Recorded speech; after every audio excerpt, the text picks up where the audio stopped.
11월 6일 목요일입니다. 에스라 5장 1절로 17절입니다. 선지자들 곧 선지자 학개와 이또의 손자 스가랴가 이스라엘의 하나님 이름으로 유다와 예루살렘에 거주하는 유다 사람에게 예언하였더니 이에 스알디엘의 아들 스룹바벨과 요사닥의 아들 예수아가 일어나 예루살렘에 있던 하나님의 성전을 다시 건축하기 시작하매 하나님의 선지자들이 함께 있어 그들을 돕더니 그때 유브라데 강 건너편 총독 다뜨네와 스달보스네와 그들의 동관들이 다 나와 그들에게 이르되 누가 너희에게 명령하여 이 성전을 건축하고 이 성곽을 마치게 하였느냐 하기로 우리가 이 건축하는 자의 이름을 아뢰었으나 하나님이 유다 장로들을 돌보셨으므로 그들이 능히 공사를 막지 못하고 이 일을 다리오에게 아뢰고 그 답장이 오기를 기다렸더라. 유브라데 강 건너편 총독 다뜨네와 스달보스네와 그들의 동관인 유브라데 강 건너편 아바삭 사람이 다리오 왕에게 올린 글의 초본은 이러하니라. 그 글에 일렀을 때 다리오 왕은 평안하옵소서 왕께 아뢰옵나니 우리가 유다도에 가서 지극히 크신 하나님의 성전에 나아가 본즉 성전을 큰 돌로 세우며 벽에 나무를 얹고 부지런히 일함으로 공사가 그 손에서 형통하옵기에 우리가 그 장로들에게 물어보기를 누가 너희에게 명령하여 이 성전을 건축하고 이 성곽을 마치라고 하였느냐 하고 우리가 또 그 우두머리들의 이름을 적어 왕에게 아뢰고자 하여 그들의 이름을 물은즉 그들이 우리에게 대답하여 이르기를 우리는 천지의 하나님의 종이라 예전에 건축되었던 성전을 우리가 다시 건축하노라.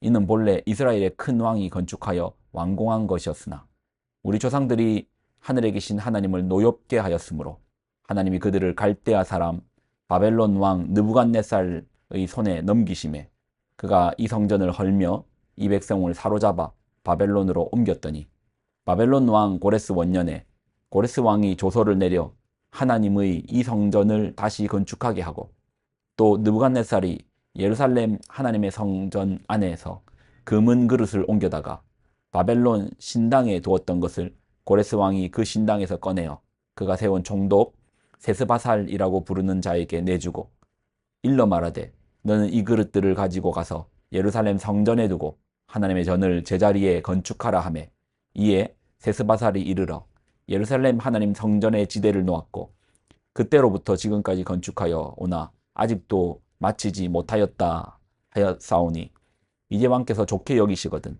바벨론에서 왕의 보물 정각에서 조사하사 과연 고레스 왕이 조서를 내려 하나님이 이 성전을 예루살렘에 다시 건축하라 하셨는지 보시고 왕은 이 일에 대하여 왕의 기쁘신 뜻을 우리에게 보이소서 하였더라. 아멘. 기도하겠습니다. 하나님, 주신 하나님 말씀을 귀하게 붙듭니다. 우리로 주님 말씀이 주시는 그 지혜를 맛보는 자 되게 하여 주옵소서. 영광을 드립니다. 예수님의 이름으로 기도드립나이다. 아멘.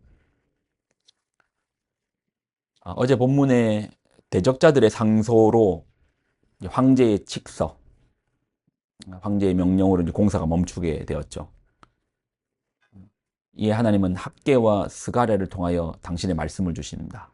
그 말씀은 5장 1절 선지자들 곧 선지자 학개와 이또의 손자 스가랴가 이스라엘의 하나님의 이름으로 유다와 예루살렘에 거주하는 유다 사람에게 예언하였더니 이에 스알디엘의 아들 스룹바벨과 요사닥의 아들 예수아가 일어나 예루살렘에 있던 하나님의 성전을 다시 건축하기 시작하며 하나님의 선지자들이 함께 있어 그들을 돕더라. 성전 공사가 황제의 명령을 따라서 멈추게 된 겁니다. 이에 하나님은 학개와 스가랴에게 말씀을 전하게 합니다. 당신의 말씀을 전하게 합니다. 이에 스룹바벨은 다시 성전을 재건합니다.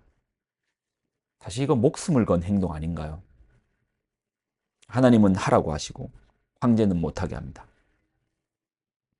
이 땅에 실질적인 권력을 가지고 있는 황제가 막은 일이에요. 하지 마라고 말했는데 감히 포로민들이 그 일을 다시 재개합니다. 황제의 말에 거역하는 것이죠. 무엇에 의지하여 황제의 말, 보이는 권력의 말을 뒤로 하고 따릅니까? 하나님 말씀에 의지하여 다시 시작합니다. 그러니 총독 다뜨네가 찾아옵니다. 그런데 감사한 것은 이 다뜨네라는 사람이 참 좋은 사람이에요. 누군가에게 막 휘둘리는 그런 사람이 아닙니다. 하나님 일하실 때 보면은 하나님 일하시는 방식이 사람을 통해서 사람을 붙여주시더라고요. 어떤 일이 되어질 때 하나님의 사람을 붙여주세요. 이 다뜨네 같은 사람이 오더라고요. 그래서 그는 지금의 상황을 황제에게 정확하게 이제 상소로 올립니다. 상소로 올리기 위해서는 먼저 장로들에게 물어봐야 될 거 아닙니까? 너희 왜 건축하냐? 이때 유다 장로들의 답변을 보면 첫 마디가 우리는 하나님의 종입니다. 우리는 하나님의 종으로 하나님의 말씀을 따라서 성전을 재건합니다. 그리고 원래 이건 성전이 있었는데 우리가 하나님 앞에 불순종해서 앞에 있던 성전은 무너졌습니다. 그런데 고레스 왕의 조서로 우리는 다시 성전을 짓게 되었습니다. 이 답변이 놀랍지 않습니까? 그들의 말 한마디에 따라서 상황이 확 바뀔 수 있는데 그들은 거짓을 사용하지 않습니다. 그리고 첫 마디부터 우리는 하나님의 종입니다로 시작합니다. 그들의 신앙을 밝히는 것을 두려워하지 않습니다. 나는 하나님을 믿습니다로부터 출발하는 거예요. 거기에다가 앞에 성전이 무너진 건 우리의 죄 때문입니다. 우리의 실패 때문입니다. 우리가 잘못했기 때문입니다. 자신들의 연약함, 죄를 솔직하게 고백합니다. 성전을 재건하기 위하여서 총독이면 한 나라의 이제 대통령과 같은 사람이잖아요. 그쪽을 다스리는 사람인데 어떤 아첨의 말이나 거짓말을 첨가해서라도 마음을 움직이는 그런 방식을 사용하는 것이 아니면 솔직하게 말하는 거예요. 우리 하나님 믿습니다. 우리 하나님께서 이 성전을 건축하라고 말씀하셨습니다. 그리고 원래 있던 것은 우리가 죄 때문에 그렇게 된 겁니다. 솔직하게 말해요. 이에 그 진실함이, 그 진정성이 총독 다뜨네의 마음을 더 움직였습니다. 총독은 황제에게 그들에게 들은 말을 솔직하게 올려보냅니다. 이 총독도 참 대단한 사람이죠. 그러면서 고레스 황제 때 성전 재건에 대해서 벌써 윤허가 난 게 있으니까 한번 그 부분을 좀 확인해 달라고 요청까지 보냅니다. 그러니까 솔직하게 말하는 게 쉽지는 않습니다. 왜죠? 있는 걸 있는 그대로 말하면 되는데 손해볼 수 있거든요. 그러다 보니 우리는 조금 과장이나 또 우리 불필요한 우리의 약점은 감추는 우리의 모습이 있는데 유다 장로들은 솔직함을 선택했습니다. 무엇보다 나는 하나님을 믿습니다로부터 출발합니다. 이런 솔직함 속에서 하나님은 일하십니다. 여러분은 어떠십니까? 어떤 이 상황 가운데 조금만 내가 거짓을 못하거나 아니면 나의 약점을 감추면 좀 더 일이 매끄럽게 아니면 나의 유리한 쪽으로 되어지는 상황들이 많잖아요. 그럴 때 어떤 선택을 하십니까? 솔직하게 말할 수 있습니까? 쉽지 않다니까요. 그래서 기도가 필요하고 하나님의 용기를 필요하고 또 하나님의 도우심도 필요합니다.